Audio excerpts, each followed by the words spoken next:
Hi, everybody.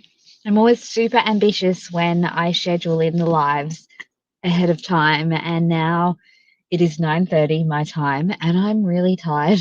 So I'm not sure that I'm going to do a particularly long live right now. I thought I would just come in and see if anyone was around.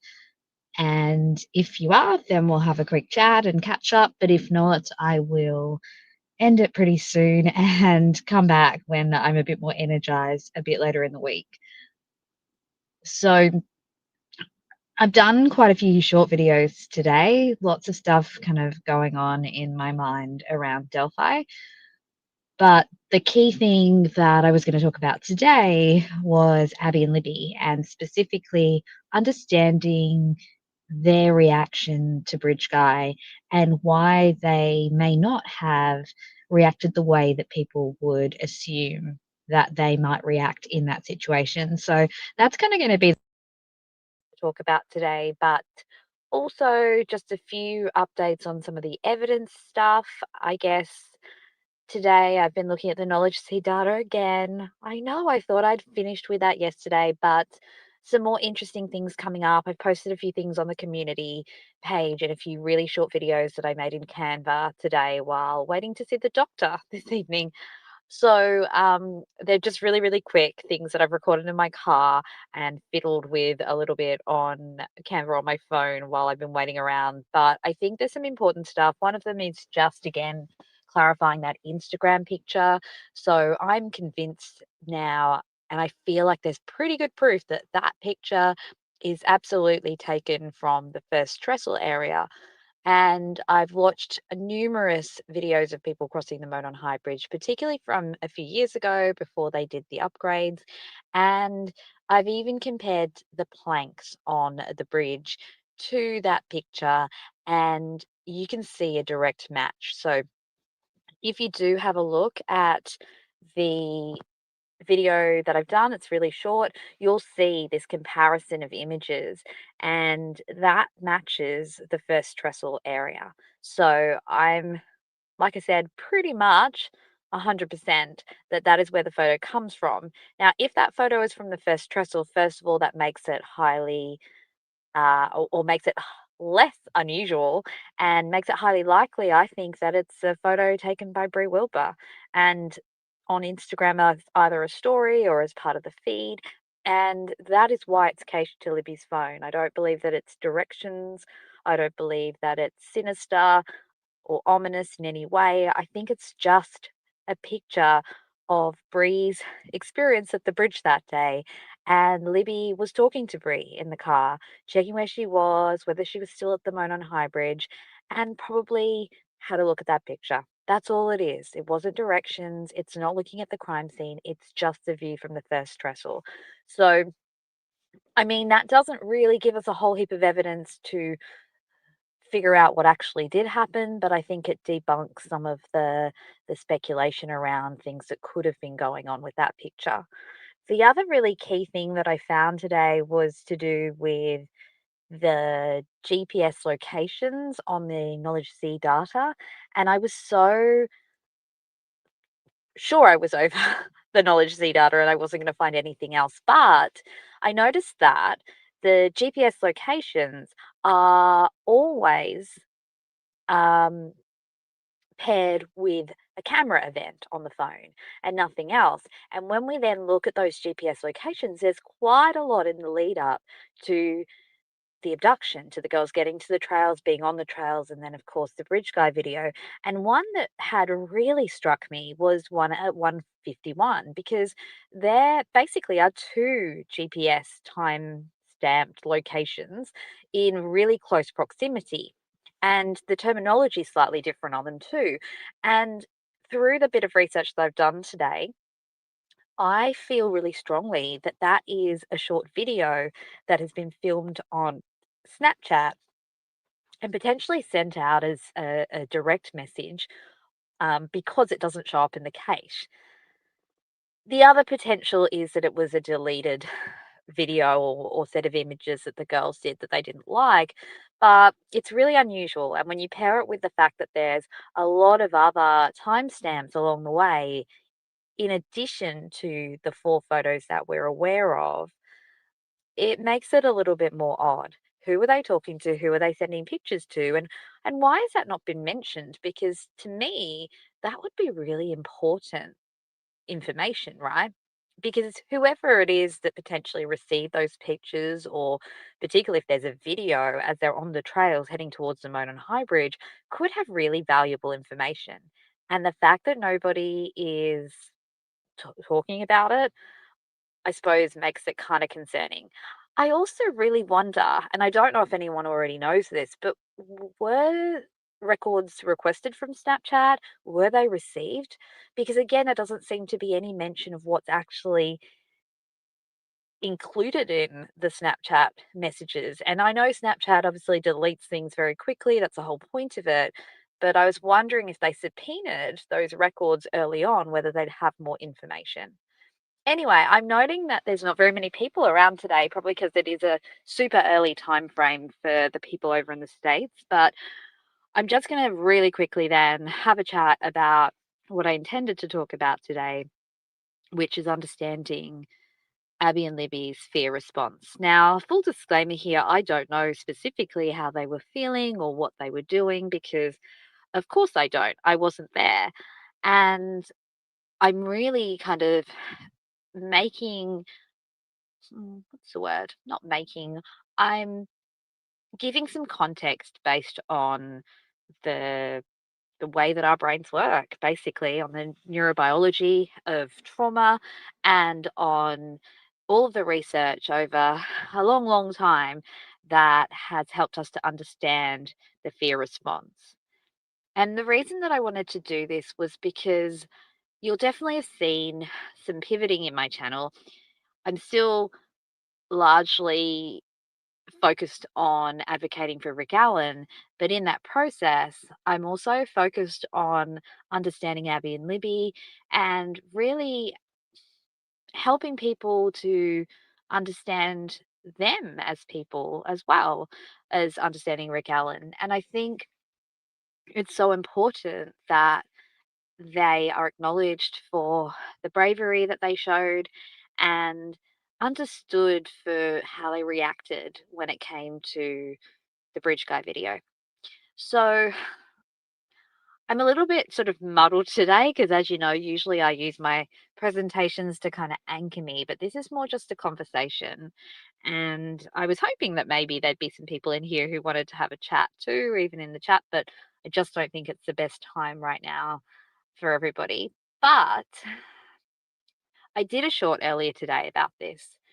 I've heard lots of people over the time that I've been in the Delphi community looking into this case talk about the girl's reaction to Bridge Guy. Now, the first point that I hear mentioned is that they weren't scared. And initially, when I watched the Bridge Guy video, like everybody, I scrutinized it and I listened to what they were saying. And yeah, if you just purely listen to it, Libby's voice doesn't sound particularly scared. I mean, it's a little quiet at times, but it is also quite measured and calm. And that can be a bit deceptive because then we can assume she's just talking to her phone, she's just recording a little vlog. However, when you put everything together and you look at the context, when you see the image, the way that the camera moves around, the fact that she is recording from a lock screen, and the fact that the angles at which she records and what she records are strange, right? The camera sort of shakes around, it focuses on Abby, then she turns around, but she's recording behind her back. She's recording the ground. There are so many anomalies in how she is recording that are not consistent with someone recording a video for pleasure and enjoyment, but rather far more consistent with somebody recording covertly. And so I'm firmly of the opinion that Libby at least starts the recording trying to be incredibly covert. Now, I say starts the recording that way because I do have a bit of a theory about what happens after she turns around. But to begin with, she accesses the camera off the lock screen. She has not been accessing that phone for the past few minutes since the 2:07 Snapchat image, and she decides to suddenly flick on the camera and start recording in a really unusual way. You also see Abby looking stressed. Now, of course, that could be because she's crossing that super scary bridge, but we've all heard the whispers and the sounds that seem to be coming from Abby. And it suggests that she says, "Is he behind me?" And then when Libby turns around, you do hear what sounds like her saying, "Please don't leave," or "Don't leave me." There's something that she sort of almost yells out. Abby looks scared. Her movements look scared. Her voice and her actions seem scared. The fact that she runs past Libby and says nothing other than potentially, it does sound like there may be something like an "oh gosh" or something like that. I can't decipher it. But the fact that she doesn't talk, and I'm going to say quote unquote normally, is really, really relevant here. Because I imagine even if you were coming off the bridge and it was scary and you get to the end and your friend's there, "Hey Shay, thanks for joining." I kind of imagine if you got there, you'd be like, "Oh my gosh, I did it. Thank goodness. Oh, phew, I'm at the end. Oh my gosh, why did you make me do that?" You'd have a bit more conversation. But the fact is that Abby is dead quiet. She doesn't say anything as she walks back and stands next to Libby. And to me, again, that's an indicator of fear. Now, we're going to talk a little bit more about what the common fear responses are and why they happen that way and all of that stuff. But just going step by step through the video for the indicators of fear, Abby certainly doesn't have any indicators of anything but anxiety and fear. Libby is a little bit more confusing because she tries to stay incredibly calm. Now, I think this has to do potentially with Libby's character. She's absolutely a problem solver. She's a super clever, capable girl, as I'm sure Abby is too. But what we see here is Libby really showing this sort of initiative in that moment to record covertly. And then she turns around, and we've talked about the shadow before, but the shadow indicates that she's almost holding the phone up as you would when you're talking to someone on FaceTime. And I wondered, is the reason that she's doing that because she's saying to the phone as though she's talking to someone to appear to Bridge Guy as though she's talking to someone. Now, this just was a sudden idea I had about a week and a half ago, thinking about what I do when I'm scared. And, when I'm in a dark car park at night, particularly, or walking on a dark alleyway, I try not to do that very often, but when I do, I pick up my phone, I turn the screen on, and I start speaking to it. I say things like, "I'll be there in a minute." "Oh, are you just waiting at the entrance?" "Oh, well, I'm a second away. Do you want to come to the car or shall I come to you?" I say things that try to convey the message to anyone who might be watching or lurking that there's someone waiting for me really nearby. Or at the very least, there's someone on the other end of the phone that will hear whatever it is they're planning on doing. Now, I wonder if that's maybe what Libby's doing, particularly given she holds the phone up higher suddenly from that covert position. It kind of seems to be right up there in her face. And then she says, "So this is the path that we go down." Now, it's not clear cut. It's not like she says, "Hey, we're here at the Monon High Bridge. Are you near us?" Which would certainly be a lot more clear cut. But I still think it's a possibility. She then says to Abby as Abby runs past, "There's no path down here, so we'll have to go this way." And I wonder what her facial expression is at that point, whether she's gesturing or indicating non-verbally that she and Libby should go down to escape Bridge Guy. Now, when Bridge Guy approaches, we see him say, well, we don't see him, we hear him say, "Down the hill." And Abby moves instantaneously. And Libby pans the phone in a kind of chaotic way instantaneously. And I wonder, are they actually responding to the direction from Bridge Guy or are they making a run for it? Because suddenly their worst fear is coming true. They've stood there, they've waited, they've hoped perhaps this isn't a creepy person and that he'll just go away because they're talking to each other and talking to the phone. But no, he doesn't. He says to them, guys, down the hill, potentially has a gun, who knows, but he's menacing at that point. And they realize that he is trying to interact with them.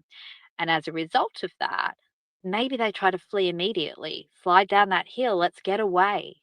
Now, people would say, why would they choose to slide down the hill? Why not try to go a way that was a little bit easier to navigate? Well, first of all, I don't know. I've never been there. So maybe there is another way that is easier to navigate, but it doesn't look particularly easy to navigate on any aspect of the south end of the bridge.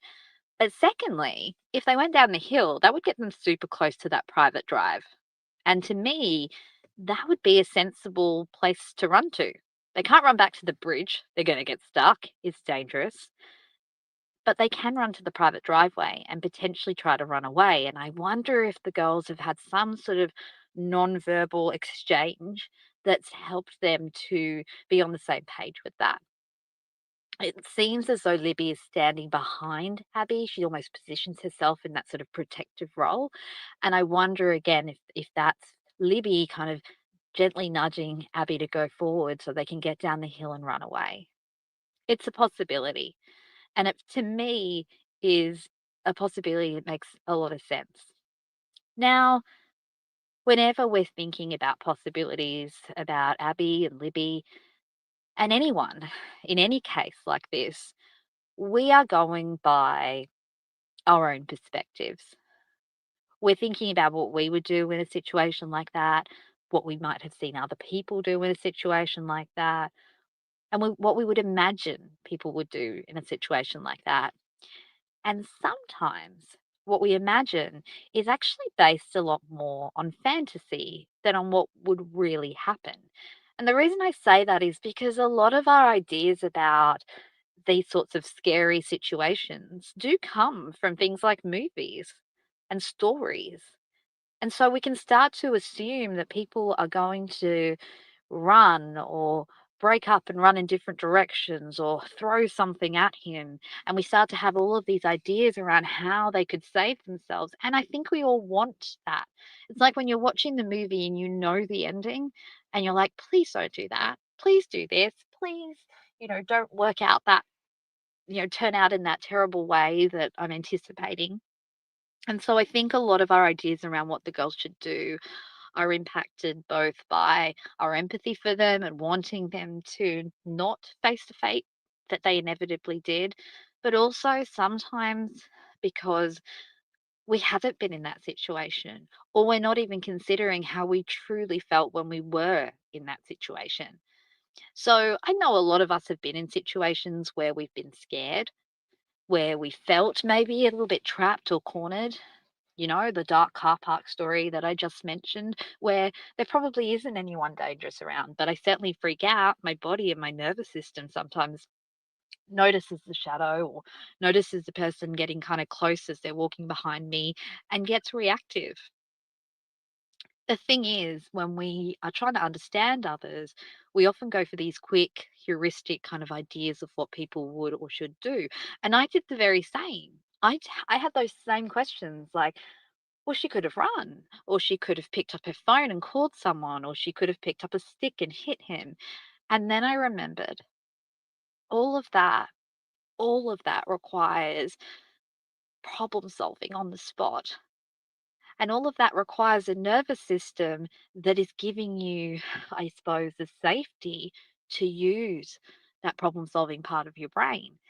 And unfortunately, when the nervous system senses threat, significant threat, like the girls experienced that day, the capacity to think about all of the possible reactions actually is impaired and shut down.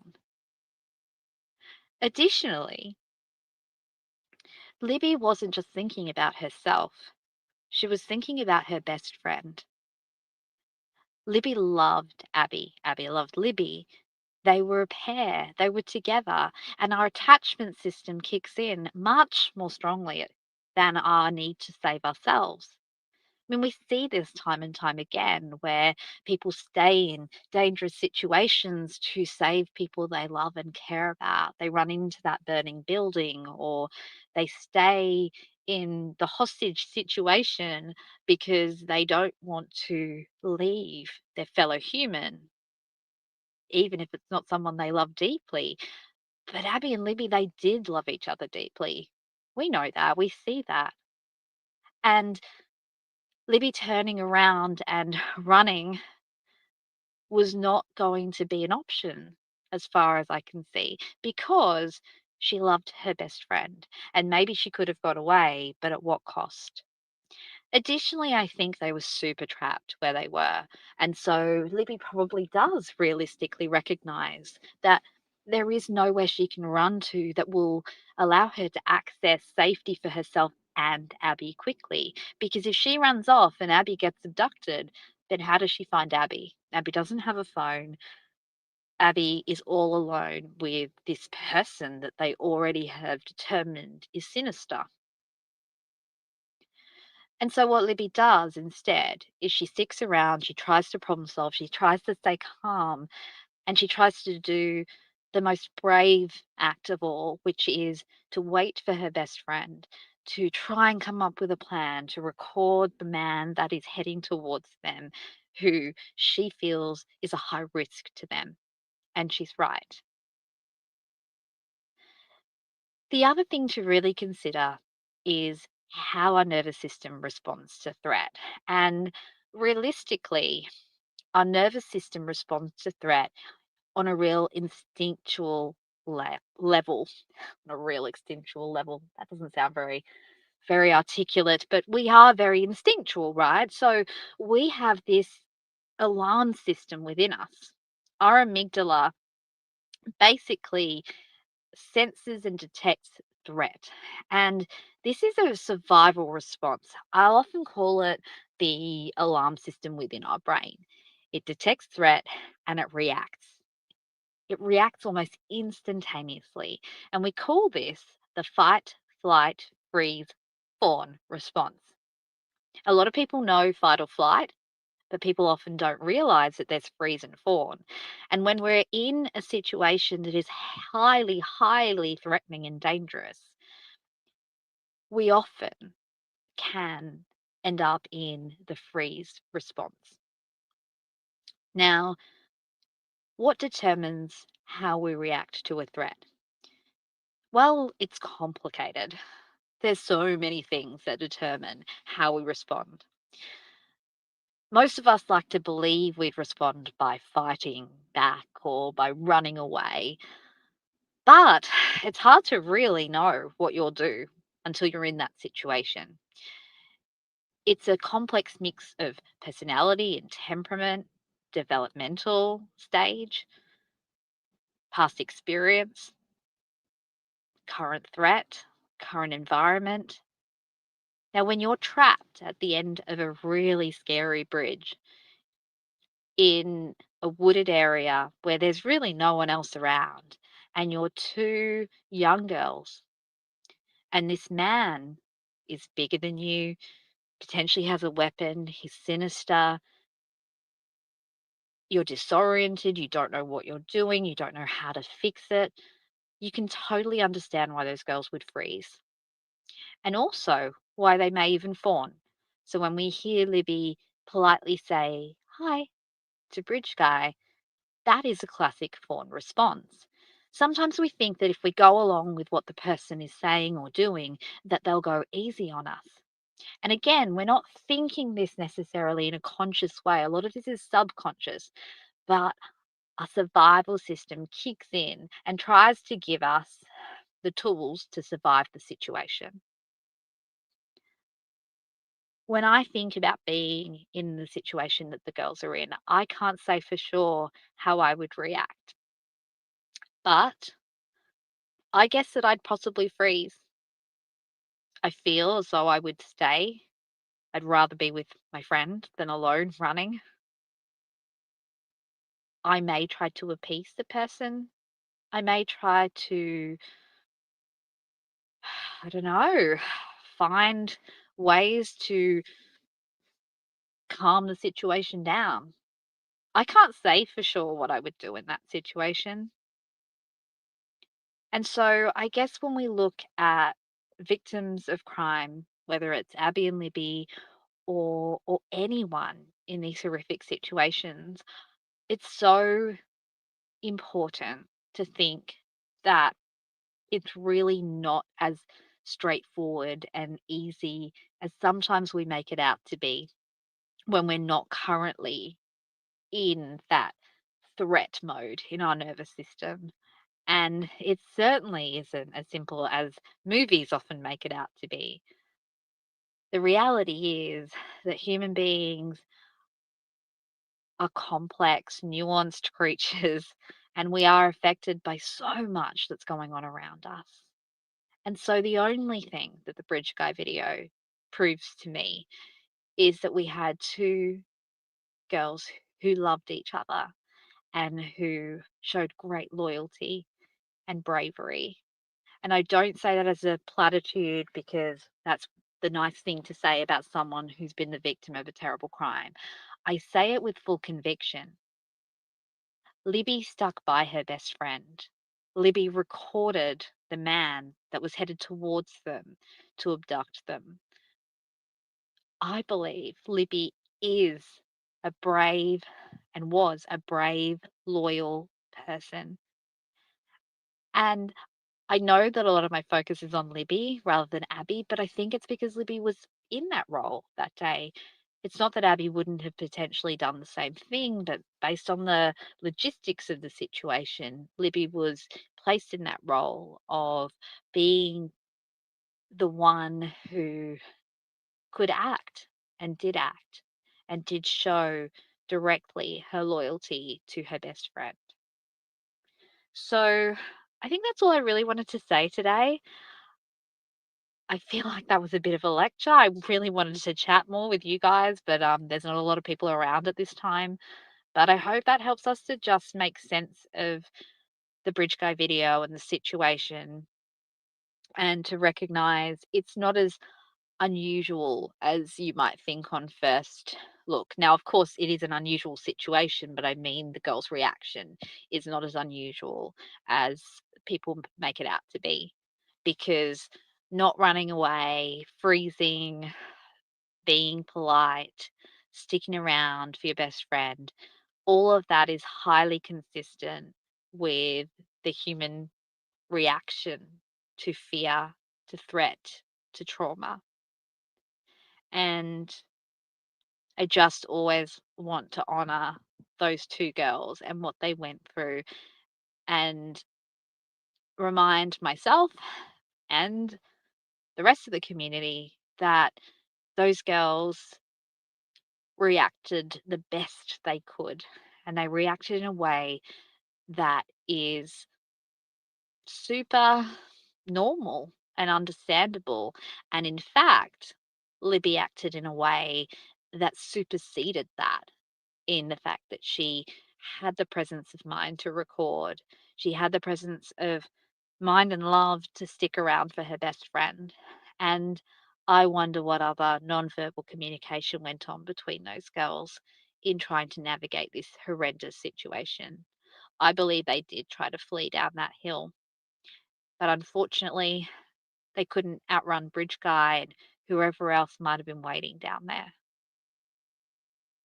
Thanks for listening as always, guys. I love being able to talk this out and know that there are people out there that want to engage with this because it definitely consumes you, right? It definitely consumes me. And so knowing that there's a platform where I can speak about my thoughts and my observations and collaborate with others is really heartening. On that note, if anyone wants to collaborate with me, if anyone wants to join forces, put heads together, I really, really am always open to it. I am a massive team player and I found it disappointing at times in this community when I haven't felt like I've been able to collaborate with as many people as I'd like to. So just always sending out that open message that I would love to talk to others about this and to find ways to understand this whole case in more detail. And I will continue to dig into it. I will continue to look at the data, talk about the psychology, and try to honor these two girls and also advocate for Rick Allen because I don't believe those are mutually exclusive. I don't believe that Rick Allen is bridge guy. I don't believe that he committed this crime, and we're going to talk a lot more about that later in the week. So I'm still prepping for the forensic unicorn um, presentation, and yeah, I am excited about it because I definitely want to talk more about Rick and advocating for him. My focus has been a lot more on the phone data and Libby, and that's not as directly linked to Rick, and that's totally fine because I really feel like I'm here for all of the innocent victims of this crime. And yeah, so on Friday, Halloween, we'll get back to Rick and how he is literally a forensic unicorn if he is the offender of this crime. And as you all know, I do not believe he is the offender of this crime. And spoiler alert, the odds of him being the offender of this crime are so minuscule because I cannot find one person in the history of recorded crime that matches Rick's profile. And I am so excited to stand by that because that is a reality. So, Rick Allen's conviction defies reality, and we'll talk more about that on Friday. Thanks, Shay, for watching and engaging, and everybody else who's lurked, and all of the people who catch the replay. I hope that this wasn't just me on a soapbox talking about um, fear and trauma. I really hope that it was useful and helpful. As I always put in the disclaimer, I am talking based on generalizations and publicly available information. I'm not giving any psychological advice or specifically saying I know Abby and Libby directly or how they felt, but I'm making some hypotheses based on a combination of what we've seen in the evidence, what we've heard about the girls, and what I know of general patterns of how humans respond to fear and trauma. So, without further ado, I'm going to get ready for bed. It's cold here again today. So, I'm going to go rug up, snuggle into my covers, and go to sleep. So, love and light to everybody. Have a wonderful week, and I will see you on Friday when we talk about the forensic unicorn. Bye.